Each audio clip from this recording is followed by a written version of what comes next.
Assalamu alaikum.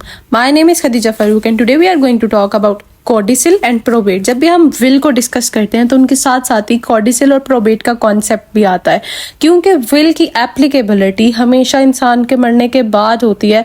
तो उससे पहले लेट सपोज एक बंदा मरने से पहले अपनी विल कर देता है, लेकिन उसको लगता है कि इसके अंदर थोड़ी सी चेंजिंग होनी चाहिए, मुझे यूं नहीं इसको थोड़ा सा ऑल्टर करके तो फिर देना चाहिए अपनी विल को। तो अगर बंदा मरने से पहले तक चेंजिंग्स या फिर एडिशंस या ऑल्टरेशंस करता रहे अपनी विल के अंदर, तो वो कॉर्डिसिल में लिखी जाएगी।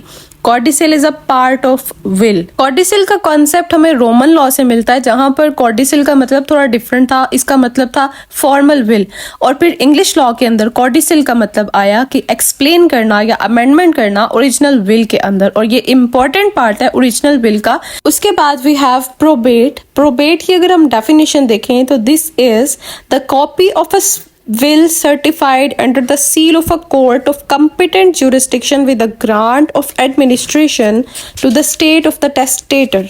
अच्छा, अब इसके अंदर क्या होता है कि ये हम लोगों को लफ्ज से पता चल रहा है, सील की बात वो कर रहे हैं, under the seal of a court of competent jurisdiction, यानी कि ये एक ऐसा अथॉरिटेटिव डॉक्यूमेंट होता है जो कोर्ट की तरफ से ग्रांट किया जाता है, और ये फाइनल डॉक्यूमेंट होता है जिसके जरिए विल की गई प्रॉपर्टी को डिस्ट्रीब्यूट किया जाता है। यानी कि फाइनल डॉक्यूमेंट, जितनी भी कॉर्डिसिल्स आती रही इंसान की जिंदगी के अंदर और फिर उस इंसान की डेथ हो गई, तो वो जो फाइनल डॉक्यूमेंट होगा विल का, जो कि फाइनल विल होगी जिसको अप्लाई करते हुए हम लोग प्रॉपर्टी को डिस्ट्रीब्यूट करेंगे उन लोगों के नाम जिन लोगों के नाम विल की गई होगी, तो वो प्रोबेट के थ्रू होगा। तो जो ओरिजिनल विल होती है, final original will, that is probate. अगर आपको कोई भी क्वेश्चन है इसके रिलेटेड तो you can comment down, and thank you so much for watching.